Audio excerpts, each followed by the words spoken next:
Salut à tous, j'espère que vous allez bien. On se retrouve aujourd'hui pour faire le bilan de nos 30 premiers jours du challenge zéro dépense. Si vous n'avez pas vu ma première vidéo sur le challenge, je vous la mettrai en barre d'infos et en haut. Vous pourrez aller la voir avant celle-ci ou après celle-ci. J'explique le challenge, ce qu'on va faire, le principe. Donc là je vais surtout vous faire un bilan, voilà comment ça s'est passé nos 30 premiers jours, qu'est-ce qu'on a appris de ça, qu'est-ce qu'on a réalisé, qu'est-ce qui a été facile, pas facile, quelles ont été les envies d'achat, etc. Donc d'abord je voulais vous montrer notre calendrier. Donc voilà, on a fait un calendrier, enfin j'ai fait un calendrier où il y a tous les jours des 90 jours du challenge. Et donc je les colore en orange quand ça a été bien fait. Et donc on voit qu'il y a 2 jours pendant la 4e semaine qui ont été plus compliqués que les autres, on va dire. Non, pendant la 3e semaine qui ont été plus compliqués que les autres, où on a fait des dépenses qu'on ne s'était pas normalement accordées. Et ensuite j'ai écrit, bon là c'est plus personnel donc je vais pas forcément vous montrer en détail, j'ai pris une ligne pour chaque jour et j'ai mis toutes les dépenses qu'on a faites. Et il me reste, voilà, vous pouvez voir quand c'est vide, ouais, il me reste encore voilà, 2 pages plus ça, donc ça fait quand même pas mal de jours qui restent dans ce challenge. Pour l'instant le challenge a été plutôt réussi, donc j'ai envie de vous parler d'abord des choses qui ont été plutôt positives. La première chose très positive, c'est que du coup on a fait vachement plus attention à nos dépenses, mais réellement, c'est-à-dire qu'à chaque fois qu'on dépensait on devait l'écrire dans ce petit carnet.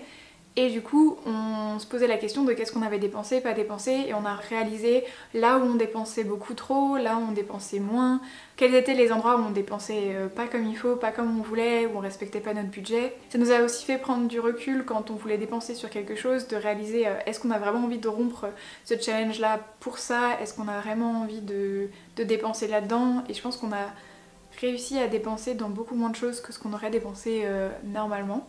La deuxième chose, c'est tout simplement qu'on est revenu à une base financière saine, qu'on n'a pas de découvert, enfin en tout cas moi je peux pas avoir de découvert par rapport à ma banque et ma carte, mais je suis pas à moins quoi que ce soit. Et on a réussi à avoir un mois où on a vraiment beaucoup plus réfléchi sur nos dépenses, donc ça c'est vraiment positif. La troisième chose, un peu à ma surprise, a été que en fait ça a eu un bon effet sur ma santé, je me sens mieux dans mon corps ces derniers jours parce qu'en fait on a beaucoup plus cuisiné, on a beaucoup moins pris à emporter, acheté en dernière minute des choses dans un magasin en face. Bon, on a plein de magasins autour de nous, donc des fois c'est vrai qu'on va acheter un petit truc en dernier ressort, même ne serait-ce qu'une sauce au pesto ou quelque chose comme ça. Et on a beaucoup moins dépensé là-dedans, donc on a quand même dépensé plus que ce qu'on pensait sur le budget course, mais on a fait beaucoup plus de repas à la maison et ça a été vachement mieux là-dessus. Aussi j'ai voulu faire le challenge un peu à fond pour voir ce que ça donnait, et donc par exemple j'ai pas pris de transport en commun pendant quasiment tout le mois de septembre. En fait tout le mois de septembre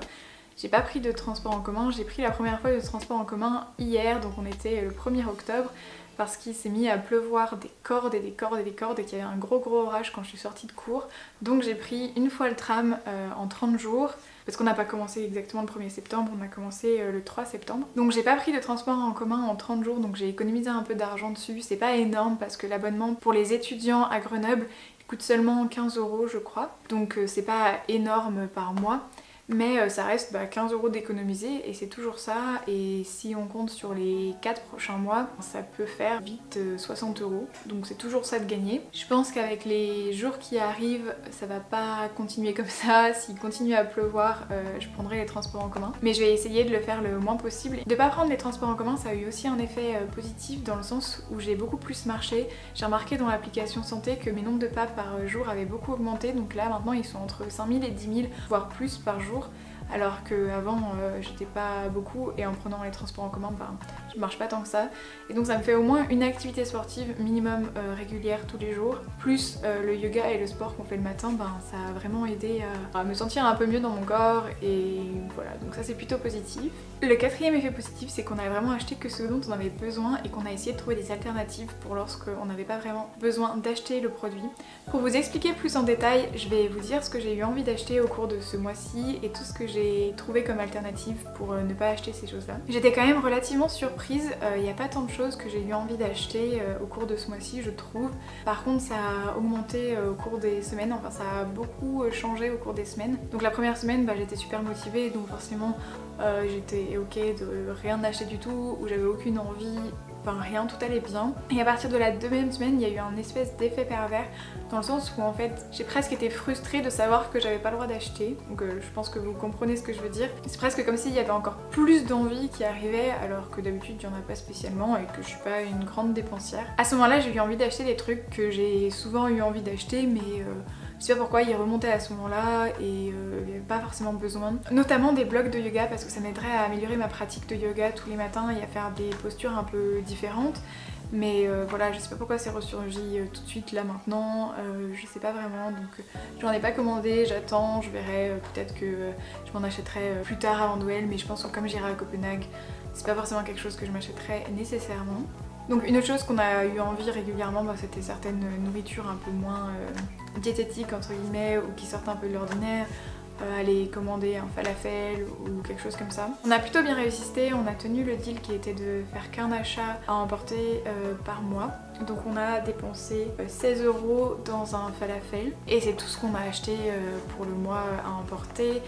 On a réussi à ne rien acheter pour emporter chez des gens, donc on a pris ce qu'on avait à la maison, on a cuisiné des choses, on a pris des bouteilles d'alcool qu'on avait déjà ou qu'on nous avait donné, etc. Des bouteilles de vin par exemple. Donc pour le côté nourriture, je pense qu'on a plutôt bien géré et ce qui nous a aidé c'est de faire des plats qui étaient un peu plus savoureux, des choses qu'on avait vraiment envie de manger, peut-être des choses qu'on fait pas d'habitude à la maison, qu'on va justement commander, des pizzas maison ou des frites maison, des choses comme ça. La troisième catégorie de choses que j'ai eu envie d'acheter, c'est des livres.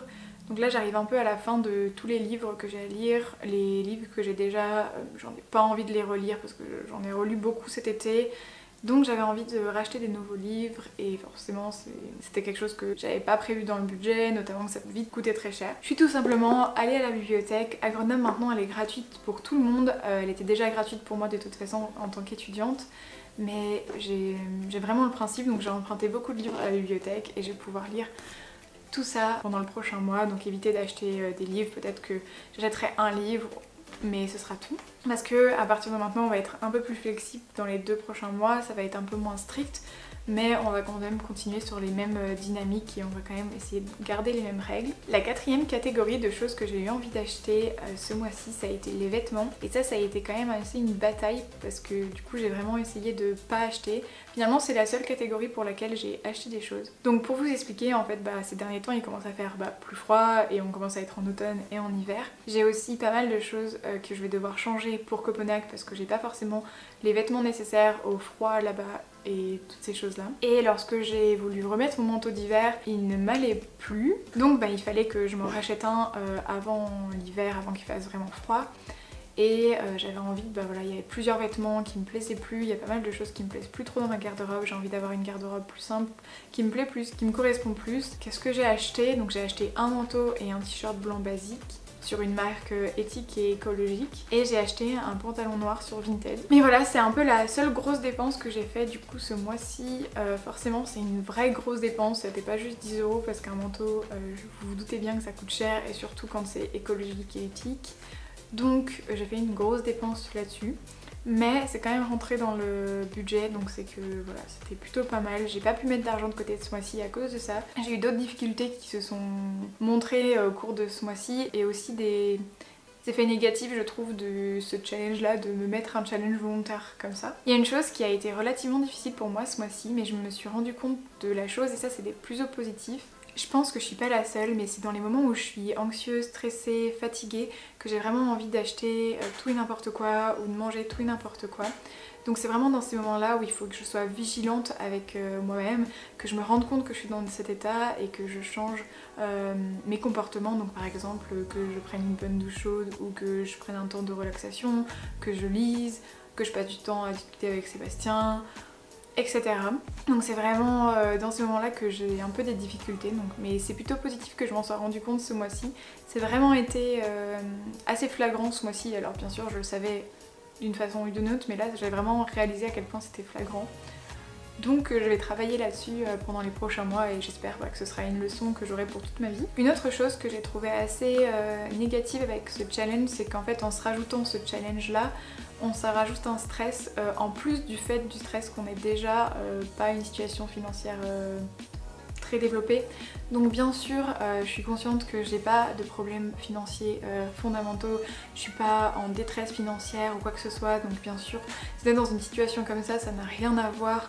Vous êtes forcément dans un stress constant de pouvoir faire en sorte de vivre avec cet argent.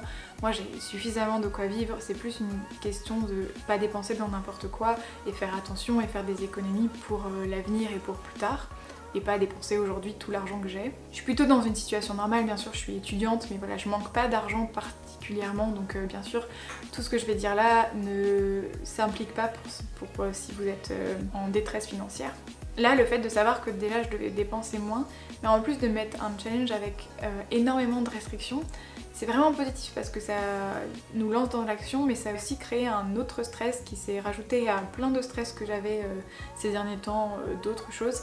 Et je pense que j'ai encore plus concentré mon esprit sur ce problème et presque trop concentré sur ce problème, et ça a fait beaucoup à certains moments. Donc il a fallu prendre du recul, savoir que c'était qu'un challenge pour mieux vivre au quotidien et moins dépenser, mais c'était pas une question de vie ou de mort entre guillemets. Donc voilà, si vous êtes prompt au stress, à l'anxiété, ça peut être quelque chose qui est anxiogène je trouve. Et voilà, je crois que c'est tout. J'espère que cette vidéo vous aura plu, même si elle est un peu longue. J'espère qu'elle vous aura donné des bons conseils, ou en tout cas qu'elle vous aura peut-être inspiré à faire ce challenge. Si vous l'avez fait avec moi il y a 30 jours, n'hésitez pas à me donner votre feedback, voilà ce qui s'est passé dans votre quotidien, ce que vous avez remarqué. Et si vous n'avez pas commencé, si vous voulez tester, n'hésitez pas à retourner voir ma vidéo où je vous explique les règles et comment j'ai créé mon challenge à moi et comment je l'ai adapté pour moi-même. Si vous avez aimé cette vidéo, n'hésitez pas à mettre un j'aime et à vous abonner, ça aide toujours notre chaîne. Et lorsque vous vous abonnez, n'hésitez pas à appuyer sur la cloche pour avoir toutes les notifications lorsque je publie des vidéos, normalement tous les mercredis et tous les samedis. Voilà, donc on se retrouve bientôt dans une nouvelle vidéo.